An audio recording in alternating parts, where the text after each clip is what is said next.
Welcome to Mr. Biz Radio, biz talk for biz owners. If you're ready to stop faking the funk and take your business onward and upward, this show is for you. And now, here's Mr. Biz, Ken Wentworth. All right, welcome back to another episode of Mr. Biz Radio with me, Mr. Biz, Ken Wentworth. And we're going to talk about something this week.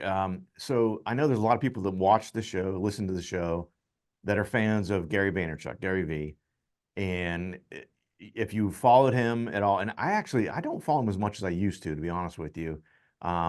It's actually one of those weird things. He puts out so much content that like it kind of just overloaded me, and I'm like, I had to pull back the reins a little bit. Several years ago, I used to watch like everything the guy put out. Anyway, if you follow Gary V at all, you've heard him talk about going to garage sales and buying stuff at garage sales and reselling it and all that kind of stuff. We have someone who is literally called the Garage Sale Millionaire. We're going to talk about that, talking about a lot of other things too, but really we're going to talk about some things on ways to create that side hustle that, you know, especially in this economy, the way it's been kicking everyone's butt the last, I don't know, a couple of years here. People are looking for side hustles. In the post-COVID era, people are like, man, my 9 to 5 is kind of, you know, I'm kind of wearing thin on this thing, and looking for ways to create a side hustle that maybe becomes, you know, a full-time deal or whatever, but nothing else. It creates some side cash and helps you pay the bills and everything every month. And we've got someone this week. So I met him a while back, a couple of months ago when we booked him on the show. And I'm like, oh my gosh, this is freaking great. We have to have you on the show. Our guest this week is Mr. Aaron LaPedis. He is the author of How to Become a Garage Sale Millionaire, hence what we're, you know, talking about, among other things. But he's a person. It's a personal finance book that talks about selling through eBay, online marketplaces, and auctions. It also covers garage sales, estate sales, downsizing, and how to make money doing it all. LaPedis has appeared on several media outlets such as PBS and the Discovery Channel. His expertise has even allowed him to help the FBI solve cases. Gonna have to ask him about that. And has helped thousands of people make money from the comfort of their own homes. Aaron, welcome to Mr. Biz Radio. Ben, thank you very much for having me on. Yeah, been looking forward to it. You know, like I said, I know when we talked a few months back, I'm like, oh my gosh. Aaron started to tell me about, you know, this, that, and I'm like, let's do this. Like, this is going to be awesome. Because again, we're not just talking about garage selling and things like that. Like I said, mentioned some other things as well. Pretty cool stuff.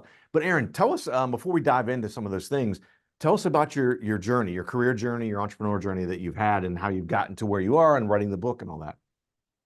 So, Ken, I started early. I started when I was 9 years old, and I wanted my parents to buy me more toys. Isn't that the journey of every young kid? More every toys, kid, right? and my parents weren't having it. They said, you know, you got enough toys you don't play with. So if you want more toys, I want you to gather up all the old toys you don't want. Me and your dad are going to gather up stuff we don't want. And there's this thing we're going to teach you about where we're going to put it on our front lawn, let our friends and family know about it. It's called a garage sale, and people will come and give us money for this stuff. And I go, this actually exists? I go, Right. I'm like baffled. People will actually pay me for my used toys. And so we did it. My dad got instantly bored within like an hour or so, and my mom wanted to go make lunch. And I go, Dad, can't leave me out here by myself. I'm 9. And, you know, I was already doing well, but my dad really didn't want to be out there. He didn't want us to do this garage sale. I go, Dad, what do you want me to do? He goes, son, very, very easy. When people come up, ask them what they're looking for. Tell them, okay, I can get that for you. Ask them what they're willing to pay for it. Ask a little bit more than what they're willing to offer. Collect the money, give them the goods. Okay, I probably can do that. And so they left. 4 hours later, you know, my dad comes out and says, son, how did you do? And I showed him all the money I made. He goes, oh my gosh, I didn't know we had that much stuff out here. And he goes, God, I'm so proud of you. You just did such a great job. And while my dad and I are bantering back and forth, we heard my mother, a guttural scream from inside the living room. So me and my dad rush on into the house saying, Mom, what's wrong? What's wrong? And my mom goes, we got robbed. We got robbed. And my dad's screaming, oh my God, we got robbed. I go, we didn't get robbed. He goes, what do you mean we didn't get robbed? Where's all our living room furniture? He goes, well, Dad told me, ask them what they want. Ask them what they're willing to pay, ask a little bit more, and give them the goods. And people were asking for lamps and end tables. Somebody asked for a chair, and I showed them the living room, and they picked what they wanted, and here's the cash. And let's just say my dad wasn't sleeping in the master bedroom for many, many weeks, many, many weeks. That little garage sale cost my family a couple grand. But look, you're 9 years old. You're following directions, right? You followed exactly what he said, and your dad didn't say anything out here. He said just ask them what they want. No, that's the reason why. Want, right, Aaron? That's the reason why I didn't get in trouble. So ever since, we had a garage sale every year. Obviously, my dad didn't leave my side, and then I got so good at it. I went to other garage sales. Then I started looking at ads in the paper, buying coins and baseball cards and flipping those and going to estate sales. And I got really, really good. It was very funny. My dad had to take me everywhere. And then with early 20s, I was a millionaire. And my dad worked for the federal government. He did my taxes, and he was just shocked that I made more than him when I was in my early 20s. And that says a lot because he was way up the food chain in the federal government. And I went on to open up an art gallery. And then I was lucky enough to write my first book called The Garage Sale Millionaire. National PBS gave me my own show for 8 years. I wrote for the Denver Post. And here I am now talking to you, Ken. Yeah. I mean, it's so amazing. And you see these things all the time. And I just brought up Gary Vee because I know a lot of people who watch and listen to the show are Gary Vee fans. But there are, and again, this is way over the top preaching to the choir. There are so many hidden gems that people are, especially estate sales. Mom and dad are older, they pass away. The kids are like, we don't want all these little knickknacks, and we don't, just sell all of it. Like, we don't want to deal with any of it. And there's so many things that are super valuable that people don't realize. And I've even seen, and again, this was several years ago when I was following Gary Vee much closer, where people were criticizing him. They're like, especially him, they're like, you're a pretty wealthy guy, and here you are going, and they basically said he was taking advantage of people, like these people that don't know what they have, and you're taking advantage of them. He's like, I'm paying what they're asking me. They want $10 for this baseball card, and I know it's worth $1,000. That's not my fault, and so I'm sure you've dealt with some of that as well. No, I did. Everybody asks me about some of my biggest finds, and I was invited to a garage sale, and this person had a tin toy, and he brought it back from World War II, and he bought it in Germany, and right after the war, and it was. He sold it, and I asked him what he wanted for it, and he said $25. I don't want $1 less. And I didn't have 10 toys, but it was in good condition, and I could tell it was original. And I bought it. I didn't haggle with it. I just said the worst case scenario, it's worth $25. I ended up doing research, and it sold on eBay, 4 months later for $1,150. Oh, geez. And people say exactly, my knowledge makes it unfair. Once again, if you're selling to me and you don't, and after, read my book, I tell people, don't sell anything you do not know the value of it. Right. And it is easy to figure out the value. And so it's on you, not me. Yeah, I agree. Guys, talking with Aaron LaPedis. We're going to hit a break here. We're going to talk about how to declutter your house, make some money, and how to bid like a pro at any auction. If you would like to reach hundreds of thousands of business owners every week, Mr. Biz Radio can help. Our show airs globally 7 days a week for more than 25 hours across several internet radio stations, plus 20 plus podcast platforms. Also, video exposure on the new exclusive Mr. Biz Network streaming channel, which gets blasted to 100 plus streaming platforms, and the Mr. Biz YouTube channel, and our 350,000 social media followers multiple times every week. Join Mr. Biz Nation as an advertiser by emailing us at info@MrBizSolutions.com. Attention, Mr. Biz Nation. We have an exclusive offer just for you. Get lifetime access to scarcity countdown timers and logic links for only $69. Yes, you heard it right. Only $69. These tools will add urgency to your email campaigns and website pages, helping you increase conversions, sales, and capture more leads. Don't miss this incredible opportunity. Visit GetPulseTools.com now and take your business to new heights. Got a question for Mr. Biz you want answered on air? Email it to info@MrBizSolutions.com. Now, once again, here's Mr. Biz. All right, welcome back to the show. Again, talking with Mr. Aaron LaPedis. Look, you can find out more at his website, theGarageSaleMillionaire.com, theGarageSaleMillionaire.com. Not just any Garage Sale Millionaire, theGarageSaleMillionaire.com. We'll put that in the show notes as well. You can also follow him on Instagram, Facebook, LinkedIn, as well as check out his YouTube channel, of course.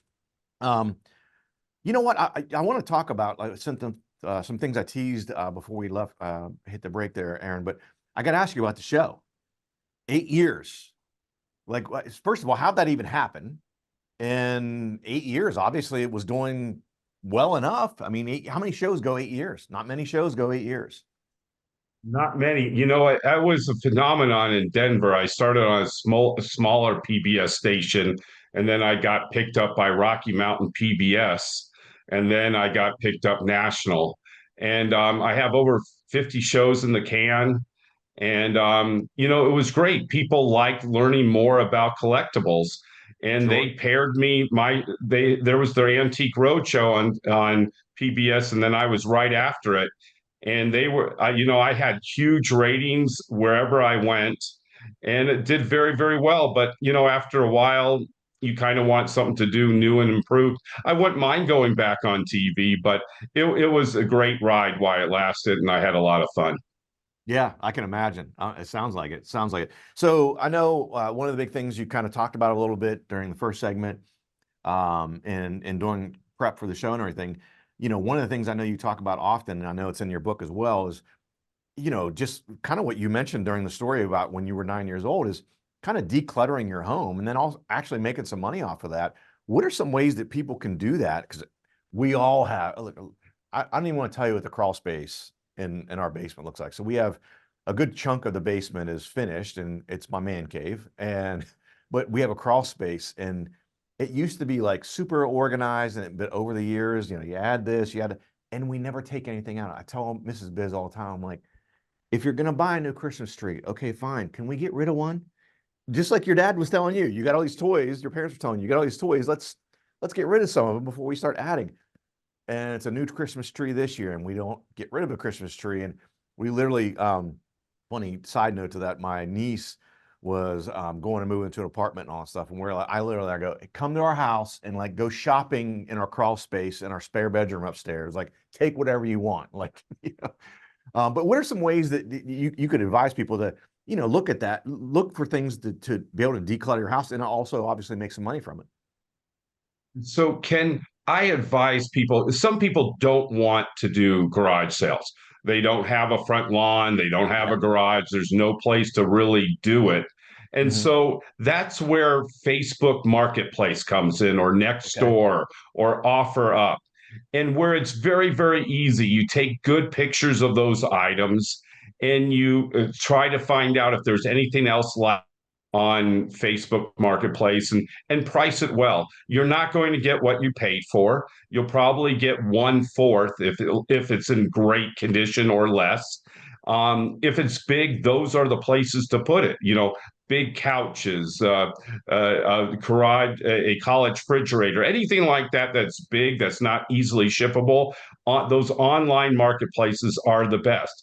Now, if it's smaller, We're talking coins, baseball cards, tin toys, bamboo fly rods, anything like that that can garner more money.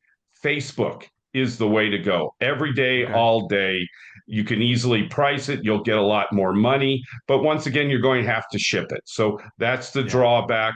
They eBay costs anywhere from 14 to 18% that they take, and then they take a percentage collecting the money. And so it's more expensive. The marketplaces, they do not charge. So if somebody offers you $100 for something, they come and Venmo you the money, and it's wonderful. It goes all in your account. So that's the way I would unclutter. And then just say after it's all said and done, you didn't get rid of everything. Then you're going to take pictures of it, find the receipts of those items, and you're going to donate it to a 501c3 like Goodwill. They're going to give you a receipt. You're going to attach it all together and hand it to your accountant. And they're going to say, you're amazing. This is what I need. I have a photo. I have the receipt, what you paid for it. And I have the donation slip. All day, every day, your accountant will write that off on your taxes. Yeah, it's good stuff. And I'm glad you mentioned it because Mrs. Biz is going to kill me when I tell the story, tell her about this, but she in the past, so we'll get into a discussion about it and I'll be like, okay, we got all this stuff. And we went through the crawl space. This was 5-6 years ago. It was pre-COVID. And we drug out all the stuff that we don't need or want anymore. And she goes, okay. And she goes all rambunctious and she takes pictures of everything and she puts it on Facebook and everything. And several hours went by, crickets. Next day, I'm like, well, have you heard anything? Like, need to put anything out? I need to help someone load. She's like, no, I'm not getting much interest and whatever. I'm like, well, did you post? Did you put the pictures? Like, what's going on? Aaron, she's posting stuff and God bless her. She's trying, right? She is like, I told her, I go, you're like Swindler Steve here. Like, you can't put out something you paid $100 for and it's 5 years old and you don't put it out for $80. I said, we're not trying to make all of our money back. The main thing is we want to get rid of it and get it into someone's hands that can actually freaking use it. Yep. Yeah, we want to make some money on the side, but do you want to sell it or do you want to like try to make top dollar, which, again, it's the fine line, of course, but I'm like, honey, I said, wow, you had $80 on that. I'd put it out there for $40. She goes, oh my gosh, $40 is terrible. That's not enough money. I'm like, I'm Mr. Biz and I'm telling you, like, if you put it out there for $40, it's going to sell in an hour, less than an hour.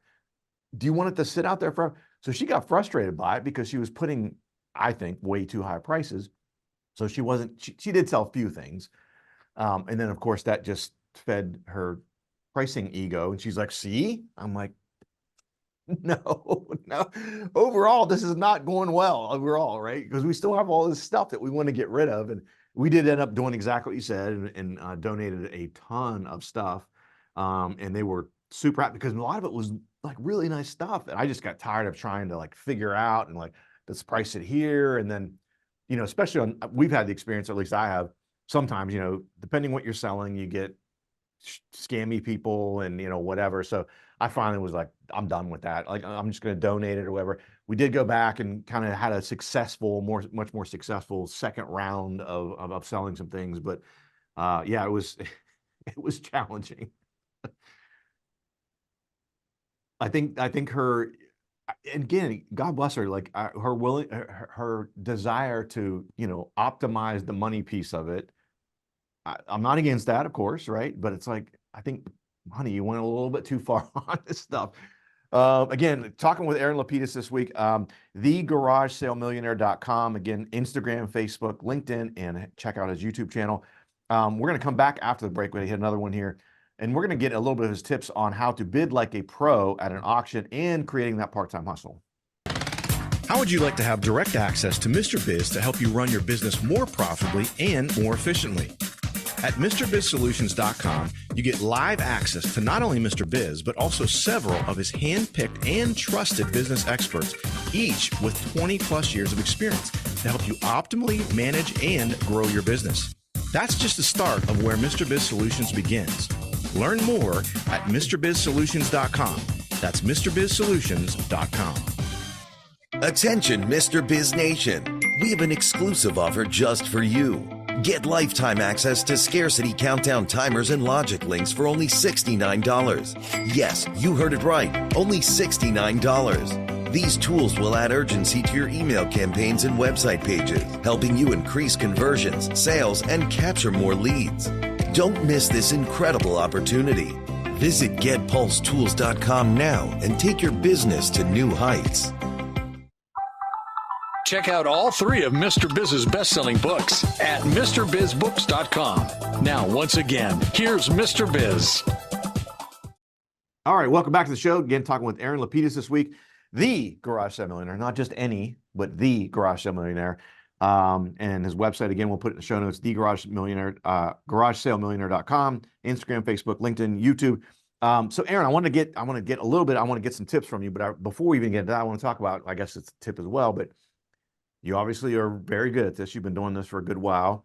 What are some tips on how to, for lack of a better term, bid like a pro at any auction, whether it be an online auction, whether it be, an auction you're at a estate sale, something like that you're attending? What are some tips you can give us for that? Ken, when I'm bidding, I first want to find out everything I can know about that item. If it's online, I want to look at all the pictures. Then I want to see what that item goes for. I want to look up eBay. What was the last time? I'm going to go in completed sections of eBay and find out what that item sold for. And I'm going to try to get it apples to apples, because nothing worse than you overpay for something when you can buy it on eBay at a certain price every day of the week. The other thing, if I'm in a live auction, I'm going to walk around. I'm going to just kind of get the lay of the land. Who's here? Do they look real? Or have I recognized them before? Do I know I will have competition with this item? Then I'll look at the item really, really well. I'll lift it up. I'll look under it. I'll look for marks who made it. Whatever it is, I'll look for chips. I'll look for packaging. And then I'll try to find a price.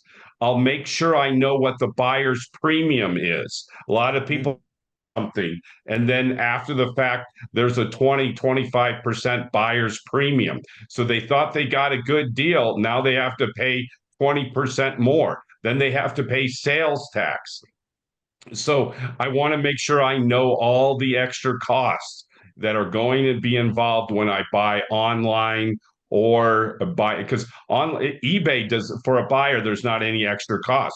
But if you buy from Heritage Auctions, Sotheby's, Christie's, any online auction houses, there is a buyer's premium. Make sure you find that out. So once I do that I have all the information I need to know, I'm going to set a ceiling for myself. A calm ceiling that I know ahead of time, that I am not going to break my ceiling, because there's a lot of times, Ken, you're going to get excited. You're going to want to be a part of it. You're going to think you've already have that in your house displayed. So you got to settle yourself down, think of a ceiling. Then when the auction is happening, don't get a desire, Ken, to raise your hand as soon as the bidding starts. I want you, Ken, to wait, and then wait some more. And then when right within the last handful of seconds, whether it's an online auction, you should be under a minute, because you don't want to create the frenzy that gets people excited that they're willing to break their ceiling. So you are going to wait in the last minute of the bidding. So if it's a live auction, you kind of want to get in when they're saying, okay, is there anybody else willing to bid on this beautiful piece? Is there anybody? Is there anybody? And then your hand goes up. And it could go up. I'm going to take one more round, going once. Your hand needs to be up right before that, or going once, because nothing worse than when they're saying going once, going twice, and you're waving your hand up in the air and saying, hey, I'm over here. They don't see you. And then it's over, because a lot of times they're not going to reopen that auction. Same with online auctions. You can even buy sniperware, where if you can't be at that auction, you can put your highest and best price. A lot of online auctions also allow you to do highest and best price. That will automatically bid for you. So that's very important. So many people hop into an auction way too early and it gets run way up and they pay a lot more money. So those right there are my tips, Ken. And I love that, Aaron. And it's funny you say that. So when I used to, I haven't been on eBay. I guess I've been on eBay a little bit here and there, but I used to be on a lot more. And I absolutely utilized the whole maximum bid thing. And so like my brother would say, oh, I forget, make it up, whatever the heck I'm bidding on. He's like, did you check the auction? I'm like, no. He's like, why are you not checking it? I said, because I put in my maximum bid. And if it goes over that, I'm not going to pay, I don't care, a penny over. I put in the absolute maximum I'm willing to pay for whatever the heck the item was. I don't want to pay more. So if, to your point, Aaron, if I go in and I'm watching that thing during the last 10 minutes or something and someone outbids me by $5 and it's a $500 item, more than likely what's going to happen, I'm going to be like, oh, I'll throw another $10 on it, right? And so then you end up driving it up because you get emotionally involved in the purchase because you're like, man, that's a really cool fill in the blank. I really want it. And so I used to do that all the time on eBay. Like I set the maximum and I'd check it, the next morning. What happened with the bids last night? Like, oh, I didn't get it. Oh, well, doesn't matter. I don't care because I wasn't willing to pay that for it. And I think that's great advice because I think it's a mistake, especially at live auctions. And I got to say, I think a lot of it's psychology with guys, the competitiveness, right? You're there and you're like, man, I really want that, cool cup or, I don't know, whatever the heck it is. And then this guy's outbidding you and you're like, well, screw that guy. I'm going to outbid him. You know what I mean? Like next thing you know, to your point, you overpay for it, even if you're going to keep it and you're not going to resell it. But especially if you're going to resell it and all of a sudden you're way cutting into your margins and all that stuff. And the other thing I'll mention real quick, I'll turn it back to you, but the aspect of the fees. So I had a really, really eye-opening experience maybe 2 or 3 years ago buying tickets, resold tickets online for an event. So not even things that I'm going to resell, but I shouldn't even say their name just in case they're a future sponsor, but it was one of the big reselling ticket options out there. Rhymes with BubHub. Anyway, I get these great price for these tickets, this concert my wife and I wanted to go to, and I get this, and then you get it and you click through, and all of a sudden you see the fees. I'm like, holy crap! I felt like I got just a bait and switch because the tickets, the ticket prices I felt great about, and the fees were so exorbitant. It wasn't 5 or 10 or 15%. It was absolutely crazy exorbitant. And I was actually very disgruntled about the purchase afterwards because I'm like, I feel like I got ripped off here. It's my fault because I didn't read the fine print. So it's completely my fault. But I learned my lesson from that. So I'm glad you brought that up because I think that's something else that, people need to take into account, those extra fees that you don't consider. Definitely, Ken. And, it is so important that you're using, you use a credit card and get reward points. Yeah. How are you paying it? What is your protection? Also, Ken, you want to make sure, can you return it? If it's a fake, not real damage, know the return policy because I've been to auctions where people say it's real. I get it home and it's fake. And then they say, buy it where is, as is. And then it's a fake. They don't care.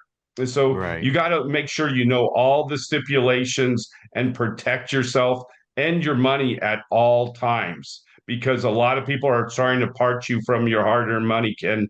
And it's all fun and games until you don't get the item or you give somebody your money and you get nothing in return.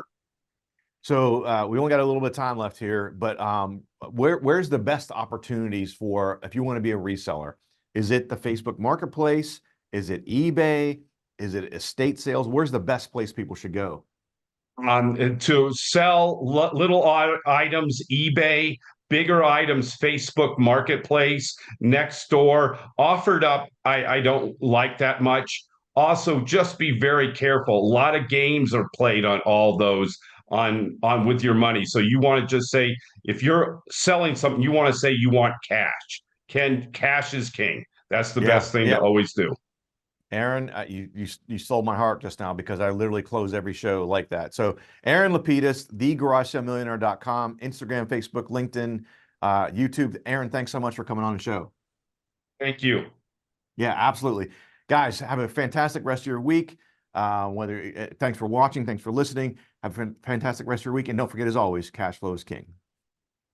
To become part of Mr. Biz Nation, follow him on all social media platforms, or never miss a show by going to MrBizRadio.com. If you prefer free video content, visit the Mr. Biz YouTube channel, or check out his streaming channel, which is available on 100+ streaming platforms at MrBizNetwork.com.